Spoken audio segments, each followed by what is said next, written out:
That one? Let me see.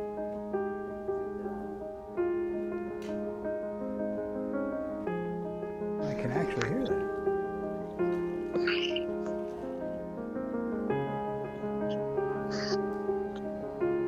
Not bad.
No sound.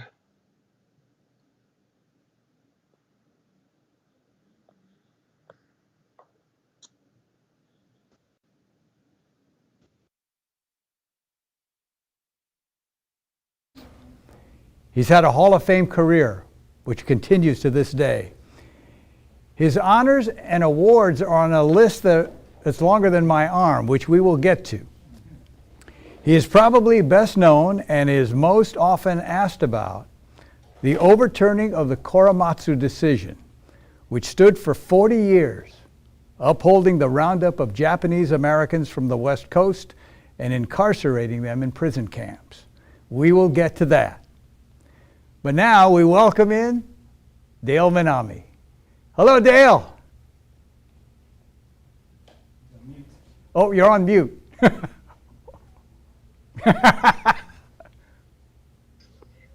Okay, I'll repeat it. Hi, everybody. Glad to see you all here. Nice to see you, Tom, again. It's great to see you. We're going to start with your upbringing. What was it like growing up in LA? You know, I actually grew up in Gardena, which is a little south of LA. It's a small community there. Everybody has a relative there. They were, you know, maybe 15% Japanese American, but they had kind of an outsized presence.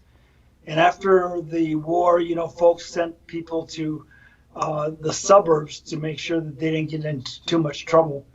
But it was very tight-knit community. In fact, so tight-knit, everybody knew your business, which is a little bit confining. I think we're looking at a little Dale there. What are you doing here, Dale?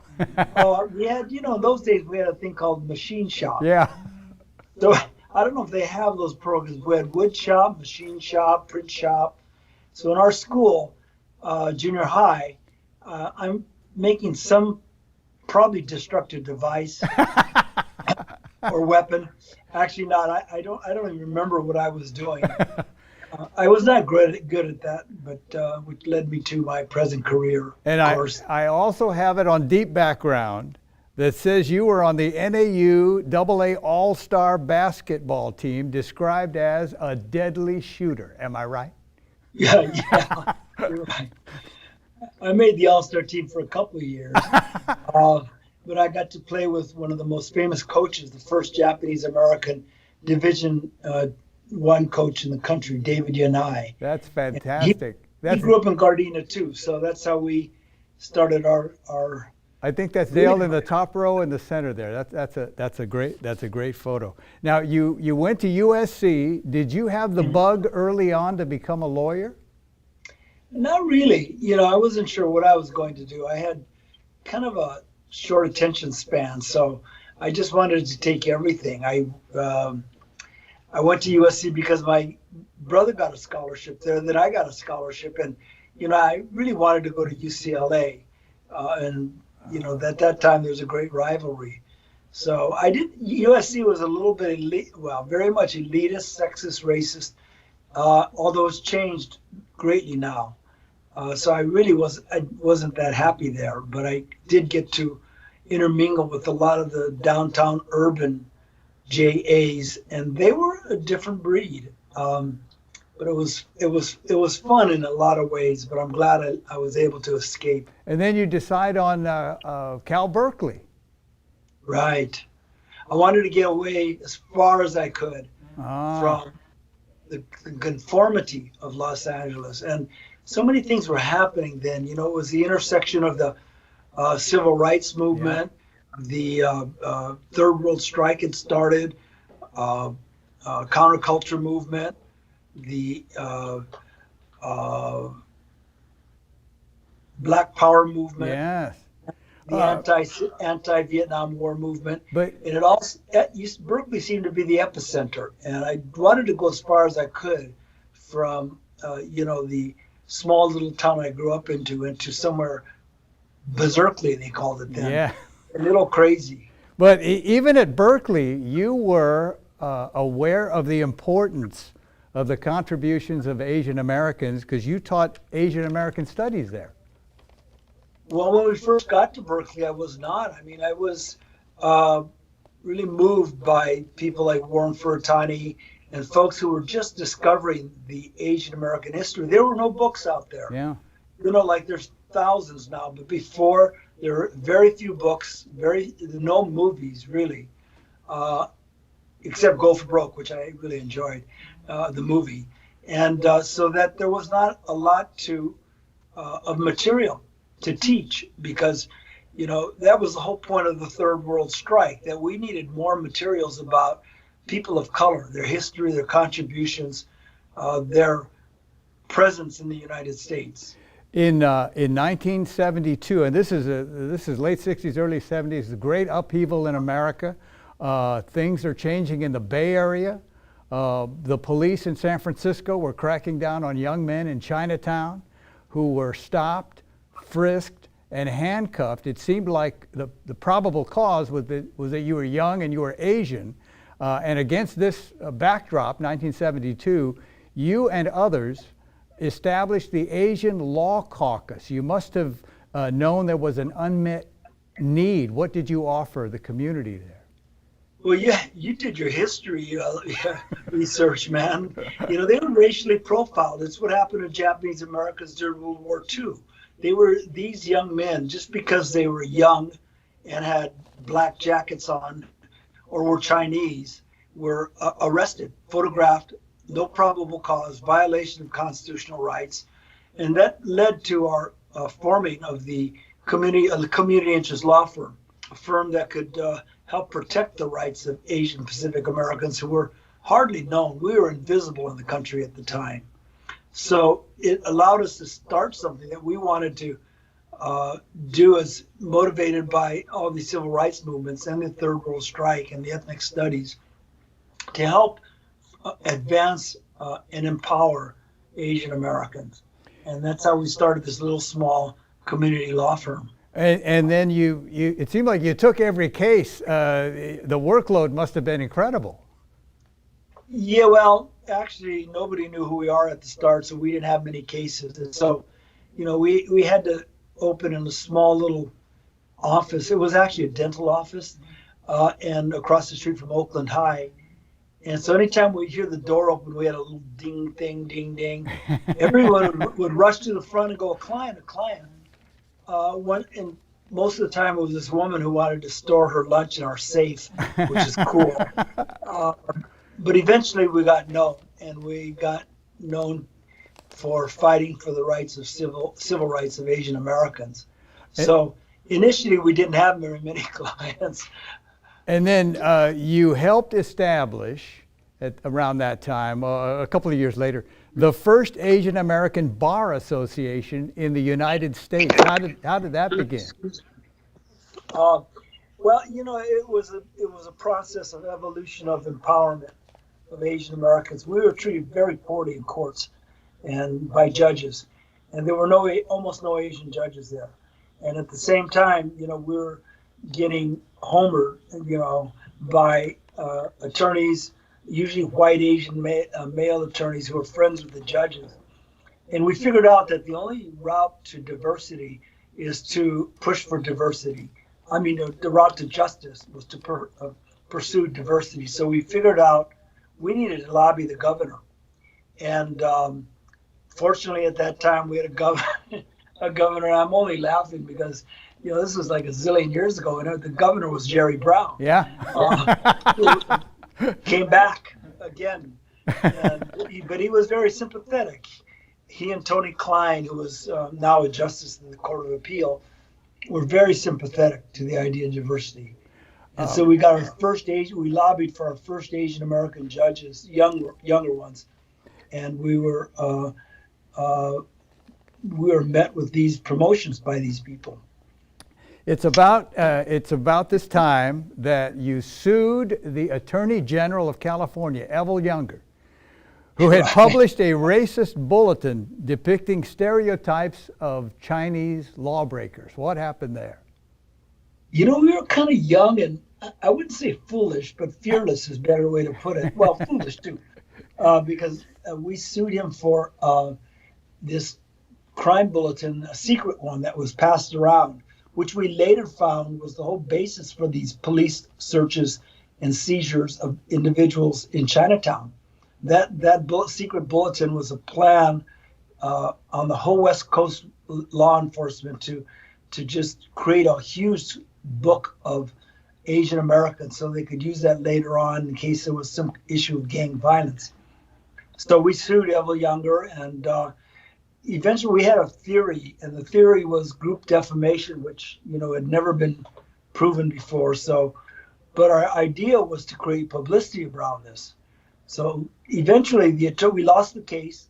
We got kicked out of court, but the Evel Younger recalled those bulletins, and they were taken away. At least, we won a political victory, which is part of our strategy. Yeah.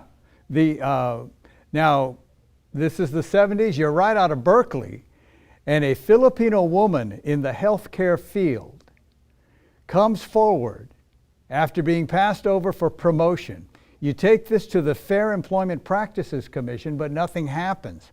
This becomes Filipinos for Affirmative Action versus Blue Shield. You take on Blue Shield, which is the first class action employment lawsuit brought by Asian Pacific Americans on behalf of Asian Pacific Americans. What's the significance of a class action suit? Well, the class action means you're representing an entire group of people, not just one individual. And as a result, you get more publicity. It has more consequences. You can affect larger change. But I think one of the anecdotal stories that I hadn't really told much is at the Fair Employment Housing Department, it was Department of Fair Employment and Housing, as it was called then, I met with the investigator, and she was a Chicana who was one of the prime investigators. And we didn't have a lot of the evidence, all of the evidence. We knew that, the workforce was almost predominantly Filipino American women who were relegated to the lowest positions and not promoted. They had to train people that got promoted above them, but the management was all white. And so I went in to visit this investigator and asked her, if we could look at the statistics. We wanted some factual database. And she goes, I can't do that. That's illegal. But I have to go to the bathroom. So these statistics are in this book here. And she turned it around to show me. And she goes, I'll be back in exactly 10 minutes. So in 10 minutes, I'm scribbling feverishly all of this statistics. So much of what we did was luck. It was sympathy. It was having, really good people in the right places. And I still know this woman today. She's really a wonderful person. Wow, that's a great story. Yeah, we don't talk about it much because, of course, what he was doing was illegal. Well, there was a resolution, and there are many in the healthcare field who owe her a debt. That's for sure. Right. It's never easy suing a school system, but this one also had huge impact. The big cases seem to be landing in your lap. Spokane JACL versus Washington State University. What was the issue there?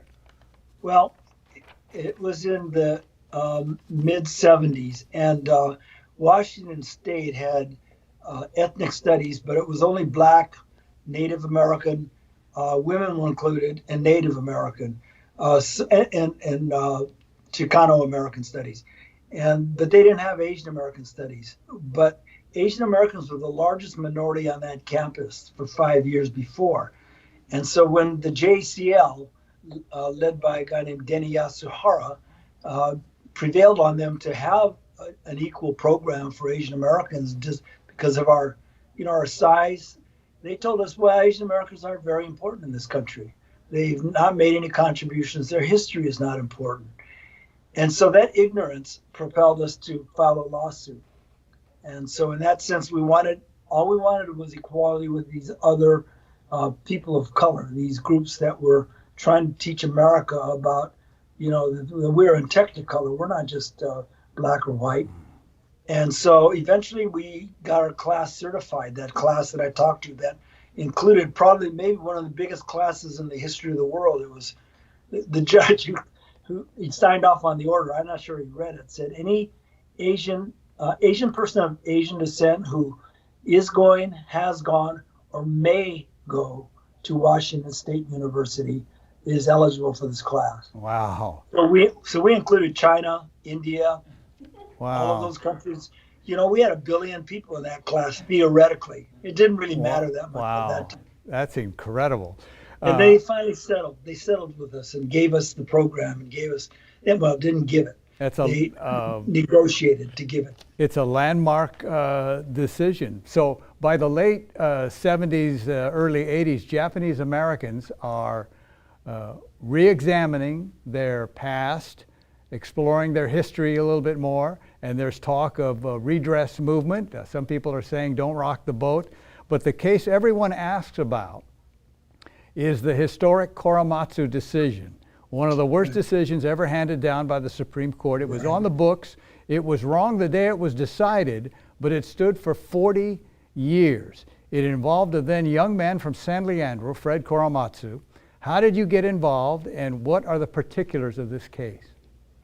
In 1972, when we were at the Asian Law Caucus, I was a friend of a man named Edison Uno. And Edison Uno had the progenitor of this whole idea of redress.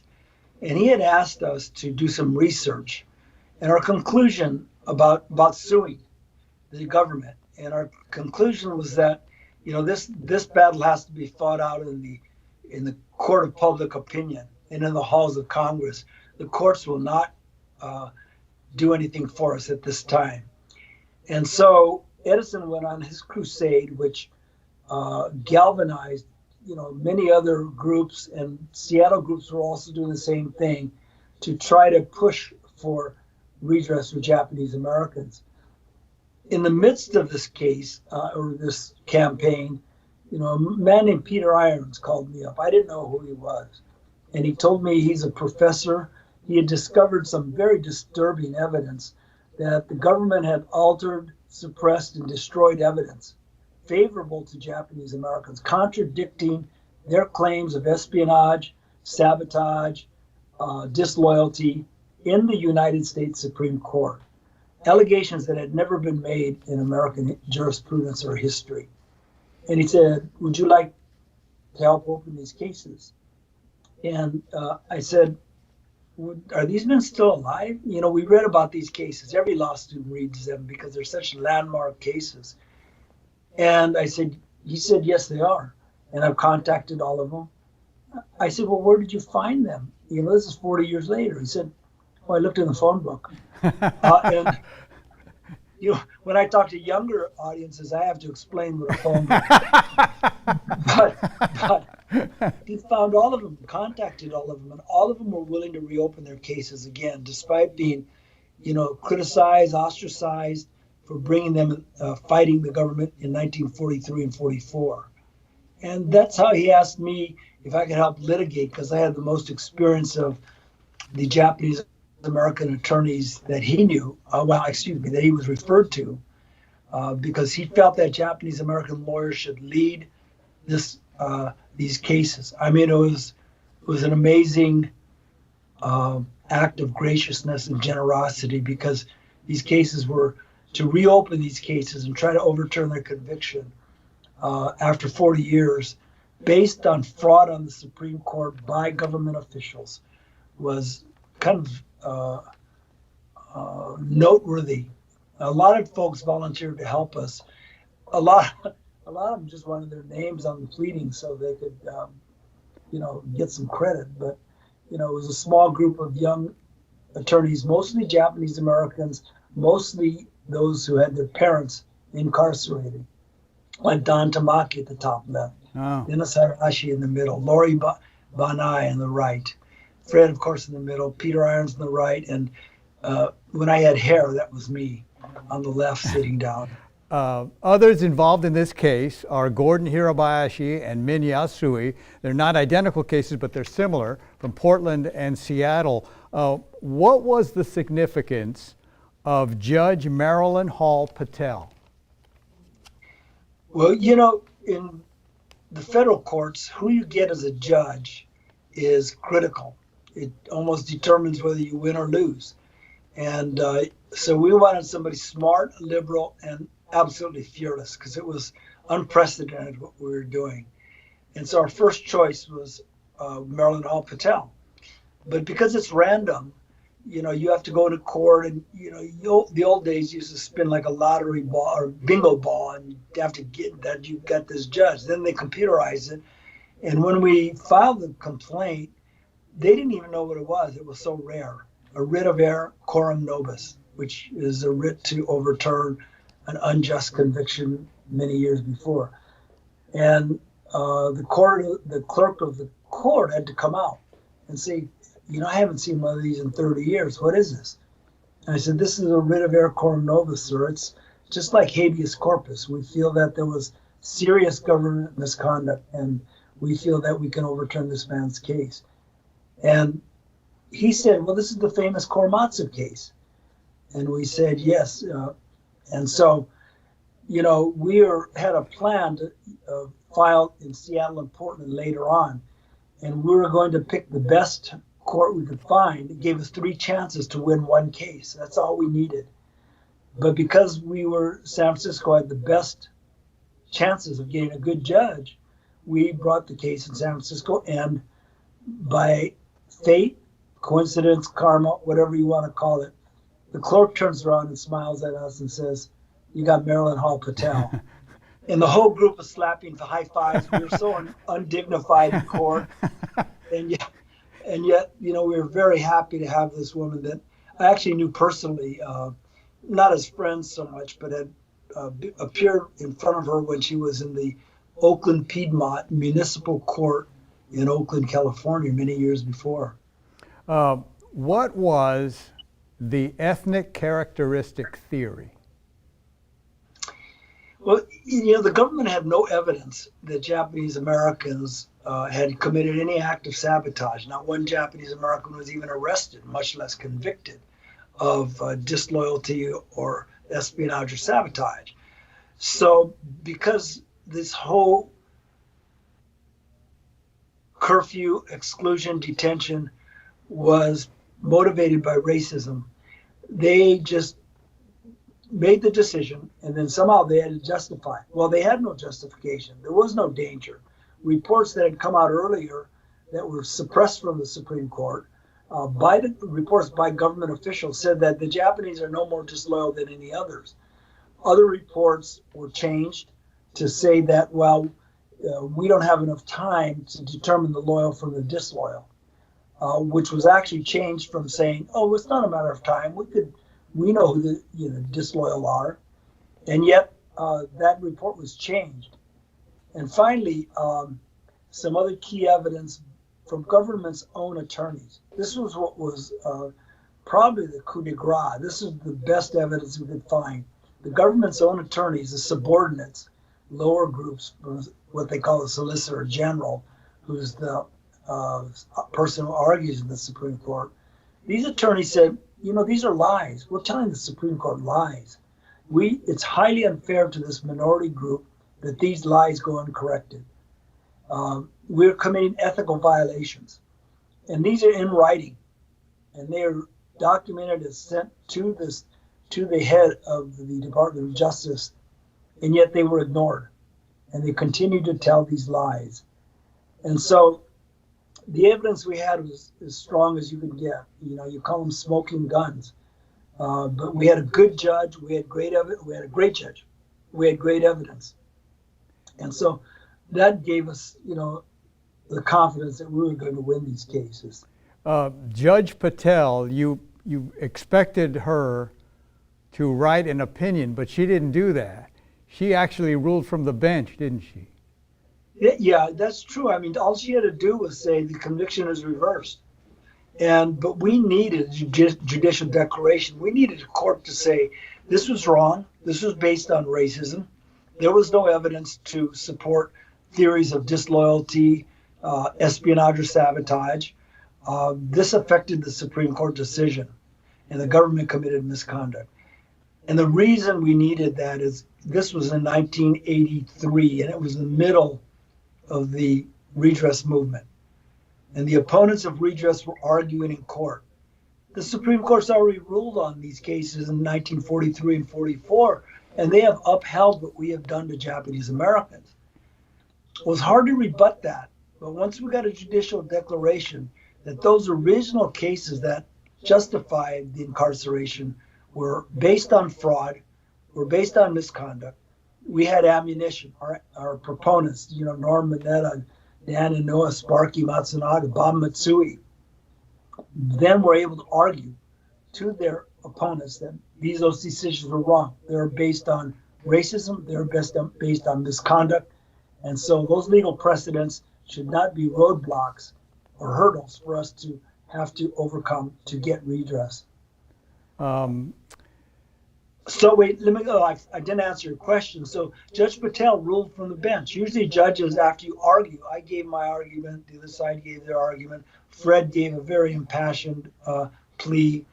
And then because there were, like 500 people in the audience, she had to move the courtroom to a bigger room because she knew so many people were coming. And she also knew it was going to be an historic occasion. So, a lot of Nisei were there. A lot of people who were incarcerated were in that audience. And as I was arguing, I started by saying, we are here today to seek a measure of justice denied to Fred Korematsu and the Japanese community some 40 years ago. And as I continued with my argument, I could hear the sniffles, and you know how Japanese are. They're restrained. You didn't hear clapping or anything like that, but you could tell there was an emotional connection to what we were doing. We were giving them the trial they never had. So she just ruled. Yeah, she just ruled from the bench. She said, and she even said ordinarily, I would write this down, but I think this community deserves an opinion. And at that point, she said what was done was illegal. Was misconduct. It impaired the decision of the Supreme Court. It was based on racism. There was no military necessity. And, this should serve as a beacon, as a sign that we should never let international hostilities be overcome by prejudice and racism. And with that, And Fred Korematsu got to make his statement in court. The place, it was packed with reporters and members of the Asian community. It must have been exhilarating. It was. And Fred, it was very unusual. I asked the court, with the court's indulgence, Mr. Korematsu would like to make a statement. Would that be acceptable? She said, yes, Mr. Korematsu. And Fred stood up and said, the last time I was in this court 40 years ago, I came here in chains, in handcuffs. And I'm doing this not just for me. I just want to make sure this doesn't ever happen to another American again.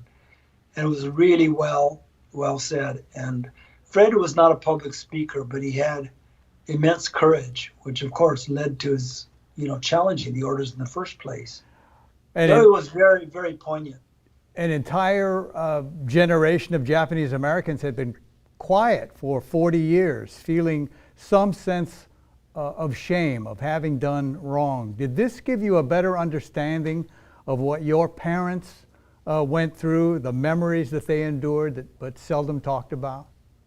It did, but in combination with the redress hearings that were around the country, and in combination with the more information that came out about Japanese Americans and how justice was not served, the more I saw this community uplifted. I saw them shed the shame and guilt that they had gone through by being termed saboteurs or spies. And I saw them reclaim their voice and regain their political birthright to dissent, to talk out. I saw a whole new vibrancy to our community, because I think they had to live with this shame and this guilt for years. My mother never, and father didn't talk about it. Yeah. And as redress opened up, though, I remember my mother, the first time I ever saw her cry.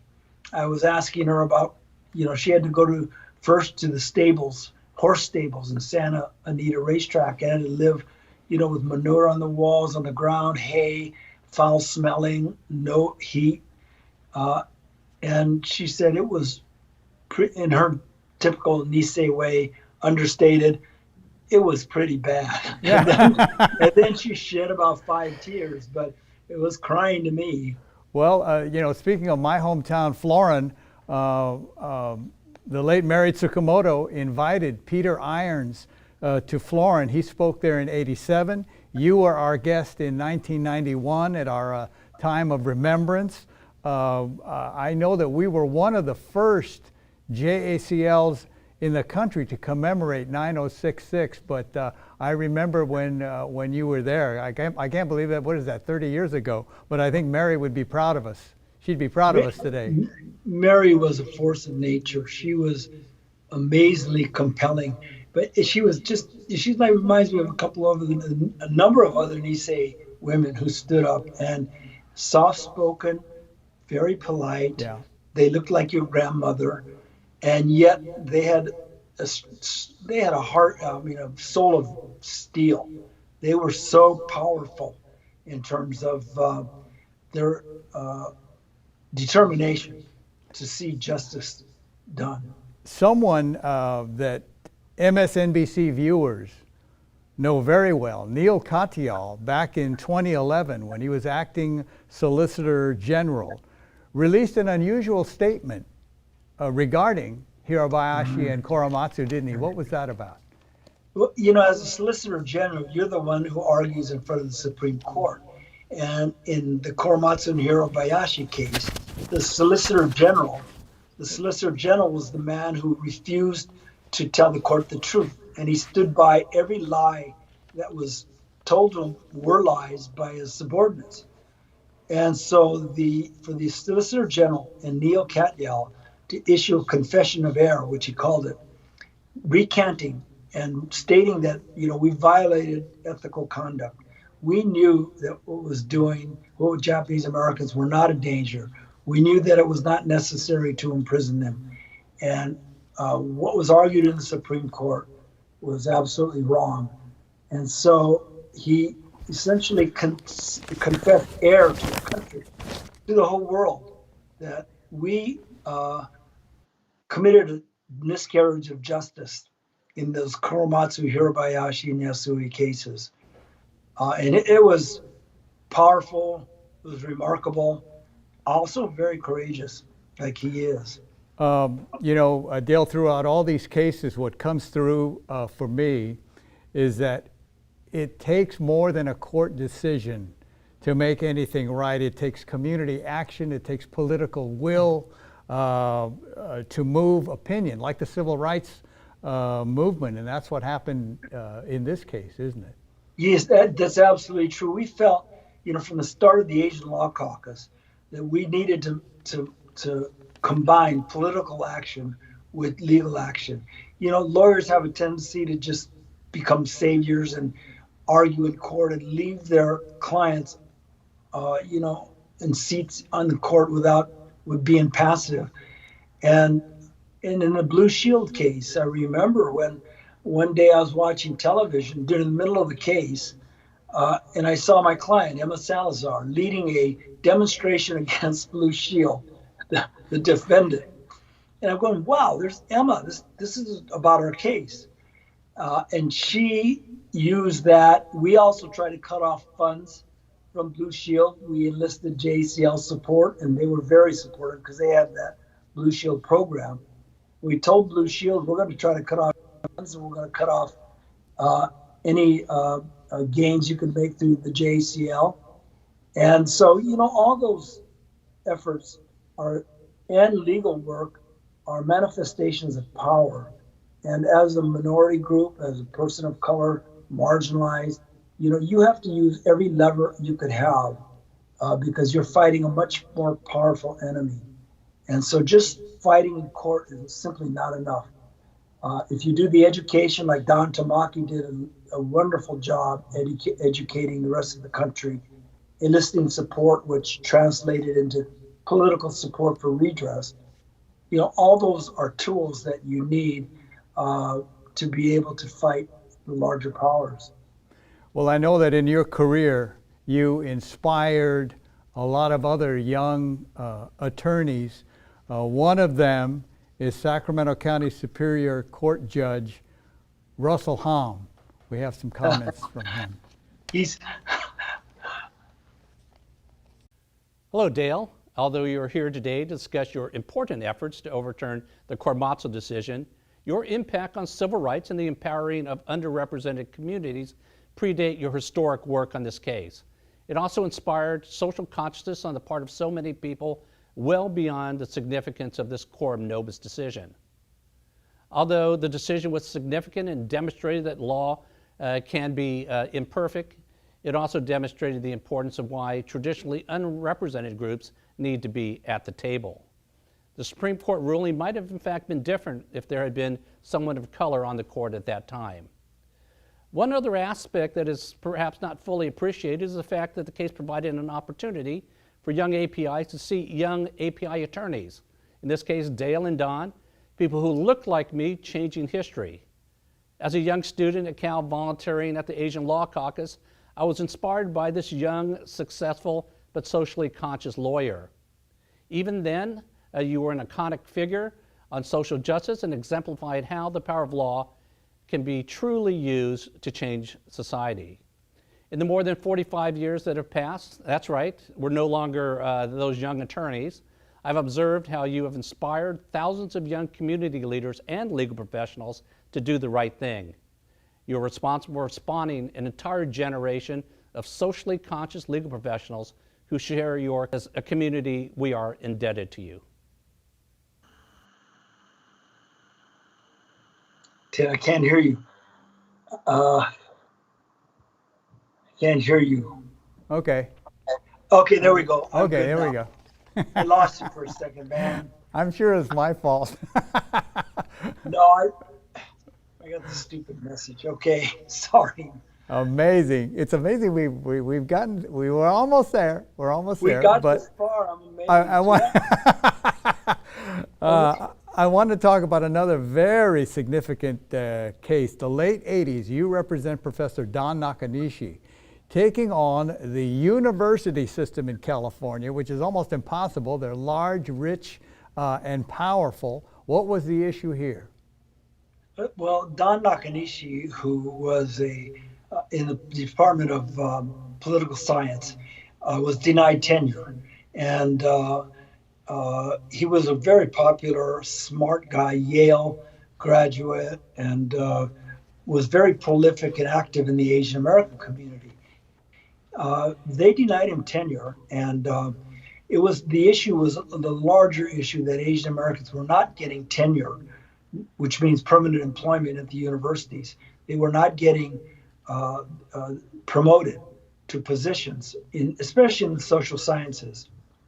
So Don felt that what was done was wrong, and so he asked me to represent him.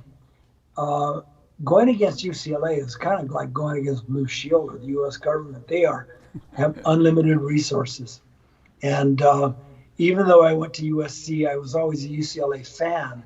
So that had nothing to do with this, though. But at the same time, I looked at all the evidence and thought that, well, this is wrong. We did some internal investigation and discovered a lot of misconduct, that they had shortcut the process. They made these same ridiculous claims that were made in the Japanese American cases.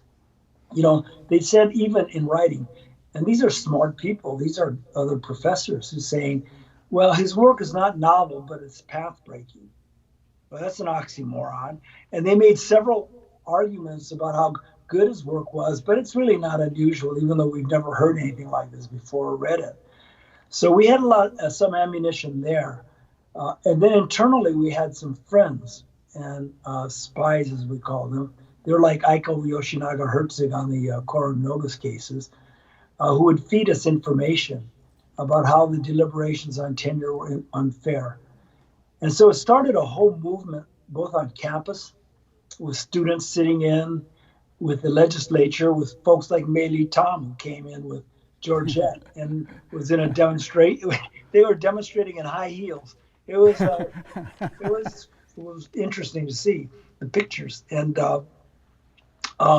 we tried to cut off funds. We got allies in the Jewish community. The alumni threatened to cut off their involvement with UCLA. We organized faculty. It was another example of using politics as far as the law too, because we then won our grievance. They had to re-review him, and then they again denied him tenure. So we had to fight another fight. We filed another grievance. We won that, and it was at that time the Chancellor Charles Young came in to San Francisco and said, "Can we meet?" And I said, yes. So Don and I met him in Laurel Heights at the big UC facility. And, this guy's 6'4", big, white, distinguished guy. And he tried to dominate us, intimidate us. And he said, I want to say something. I got to get something off my chest. I have never seen so much activity or any kind of lobbying like this in my life. And he went on and on. And I said, well, as long as you're talking, I need to get something off my chest. There's a reason people are doing this. We didn't come out of the prisons of World War II to be second-class citizens.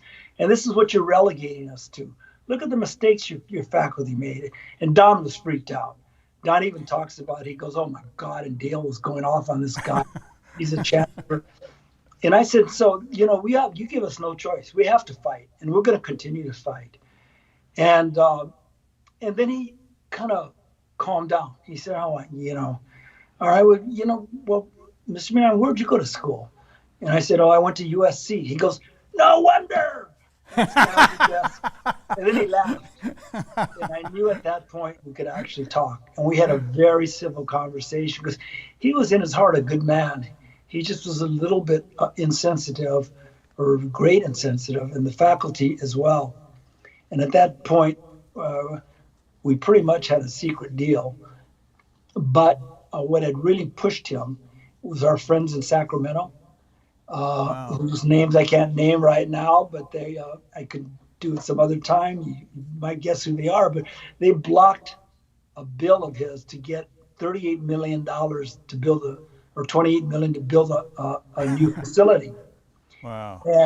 And he said, yes, you're blocking my building. And we said, we're insulted. We had nothing to do with that, even though, of course, we were coordinating with each other. And so when he got his bill blocked, I think that was where you talk about political pressure. Well, when you're losing $28 million, which by now is worth probably about $70 million, it was a wake-up call to him that we had an organized group, and the Sacramento people were the unsung heroes. The folks, the legislators, the lobbyists. And I should name them. It was Dale, Georgette. It was Dale Shimasaki, Georgette, Jeanette, Dong, Elihu Harris, John Vasconcellos. All those folks were supporting us and made a big difference in terms of the leverage we had. Wow. $100 million is a lot of leverage. That's incredible. And so the last battlefield is with the Chancellor, May 25, 1989. Don Nakanishi is granted tenure. That 3-year ordeal is over. And as important as the decision, as important as the win, you had to build a network, a coalition of political activists to make it happen. And in realizing the importance of organizing for political power and influence, I can see why you saw this in May Lee Tom, because that is basically describes her career. May Lee, during the Clinton years, is involved in this scandal, which nearly kills her. It involves foreign donations in the DNC. She gets dragged into this. Her name pops up everywhere. She basically told me she lost control of her life, and she's preparing a testimony before a Senate committee. So she turns to you for help, and in May Lee's book, this is what she wrote. Dale told me he was stunned by my demeanor during the start of our practice session in his office. He described me as timid, acquiescent, and compliant. My voice was shaky, tiny, and I was so nervous that I was not thinking about the question being asked, but simply agreeing to everything out of fear. Yeah. He accurately analyzed that I had developed a great agreeable personality, almost to a fault, derived from my childhood, and while this behavior helped me to succeed, it could be deadly in front of a hostile committee. But you gave her a kick in the butt. Yeah. Well, knowing Mei Lee, she's got this ebullient, really lively personality, and to watch her meek and afraid was simply out of character. And the more we talked, I felt that I almost had to break her down, and I didn't mean to do it on purpose, but I had read snippets in a book from Ben Fong Torres.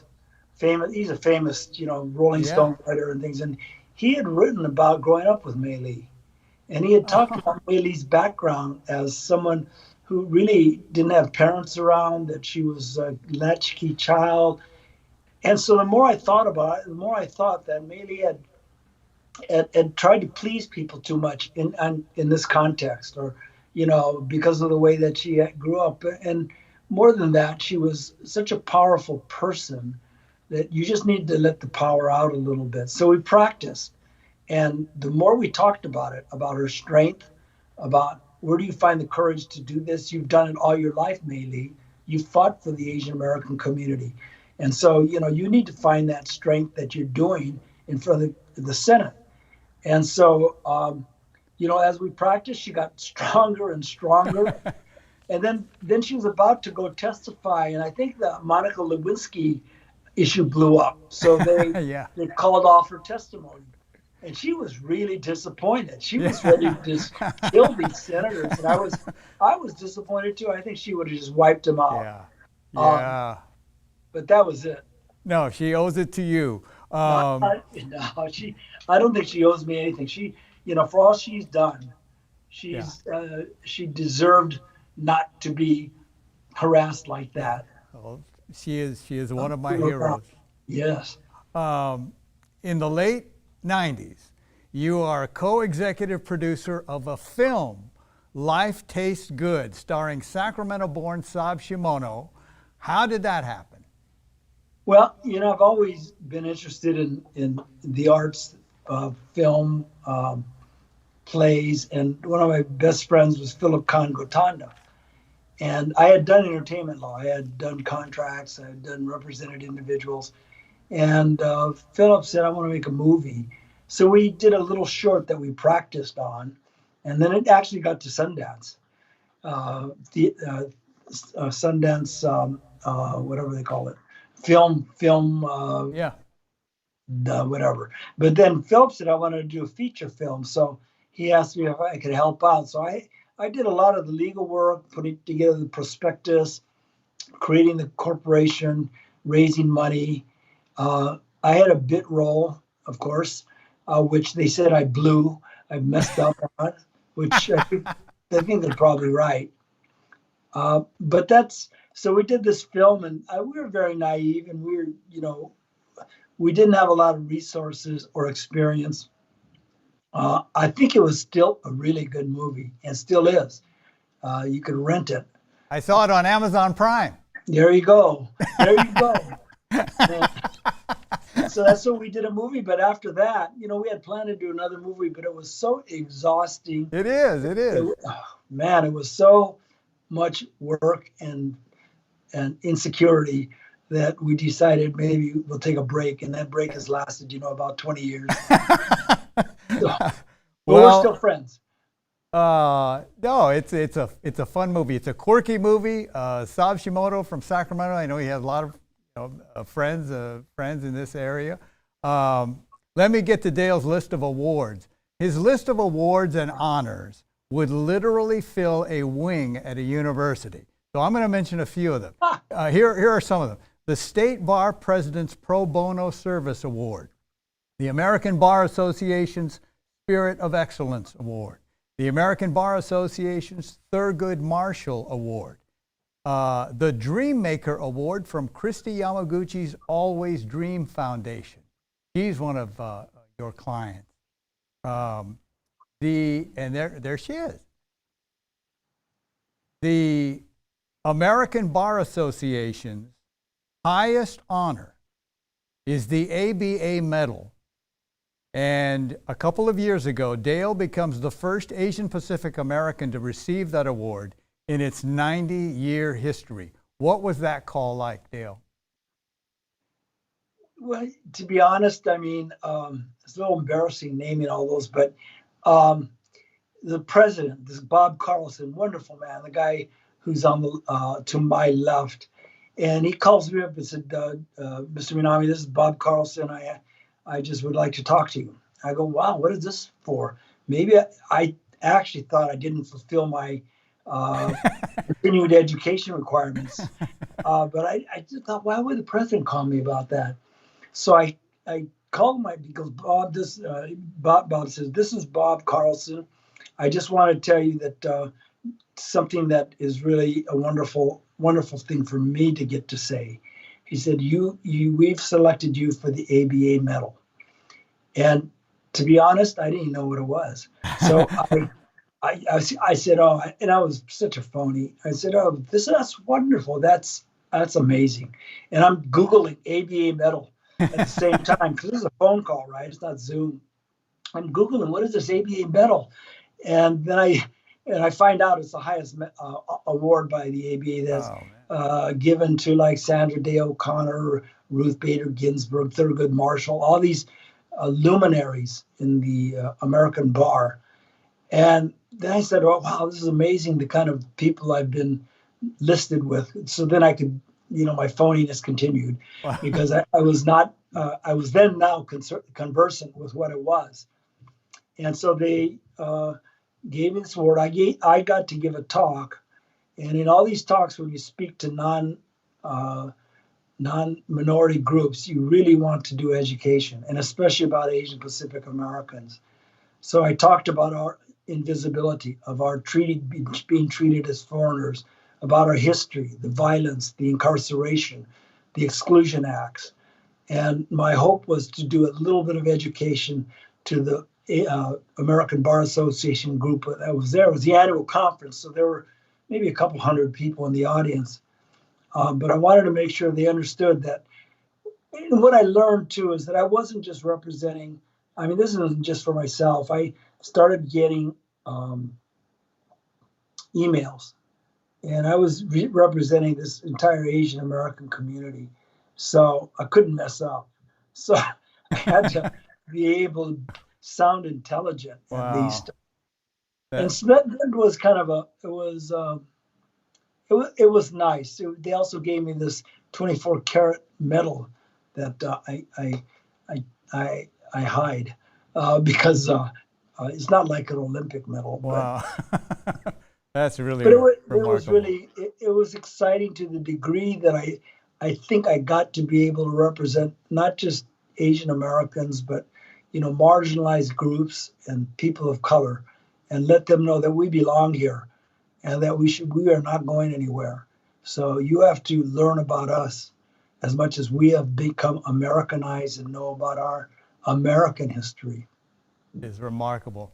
If that isn't enough, there's a fellowship in his name at Berkeley Law, and at UC Santa Cruz, there's a dorm that bears his name, the Liliuokalani Minami block at UC Santa Cruz. That's really something too.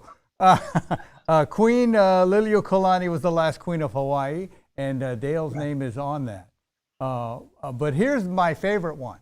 2001, People magazine had on its cover America's top 50 bachelors. One of them is George Clooney, one of them is Ben Affleck, and one of them is you. The headline was "Sexy, Single, Sizzling." How about that? It was a long time ago. Plus, I had more hair then, too. Plus, I was single. So. And my friend Linda only wants to know one thing. She is still drooling over the Asian Pacific Islander men's calendar in 1991. How did you get on that? I didn't know that was going to come up, but I know this. I was asked to participate in this men's calendar because the image of Asian American men were sexless, wimpy, weak, not attractive. And so a professor at a Filipino professor at San Francisco State started a project to do a men's calendar where they'd have a picture of a man in with athletic clothes on and another picture in their work clothes. And those would be 6 men, 1, 2 for each month. And then they would sell the calendar for benefit to student groups, and also hope to reverse the kind of, or at least impact the image of Asian Pacific American men. So I went for this shoot, and I had my basketball outfit on because, they said the photos I saw were all these guys in their athletic. They were boxers, or they were not football players, but wrestlers. And so they changed the costumes. They made it really skimpy. They made me take off the top. They, I thought I brought a basketball even, and then they started shooting. And before they do it, they brought in the oilist. And the oilist in the photos was this young, attractive woman. Okay. And I thought, oh, well, at least, you get to meet a young, attractive woman, because I was single then, or just married. Instead, they bring in this guy, an old Filipino dude named Emil de Guzman, one of my old friends. In fact, he was the last guy who was dragged out of the International Hotel fighting that battle. He's a political guy. We're still in touch. And I said, what are you doing here? And he goes, what are you doing here? I'm the model. And he says, well, I'm the oilist. And the guy, was loved farming. So he had all these calloused hands. And so then I got oiled by this guy with sandpaper hands. He was my friend. And then I got a lot of reaction. A lot of it was pretty funny. Did a judge address you as Mr. June? Yeah, I was. Lillian Singh in San Francisco. I was doing a plea bargain. I was doing criminal defense then, and they brought the DA in, who was a female, and Lillian, who was friends with this woman, who was pretty cool. And she goes, "Look at this," and she opens her door to her closet, and the calendar's right there. And she said, "Look at it. That's him. That's him."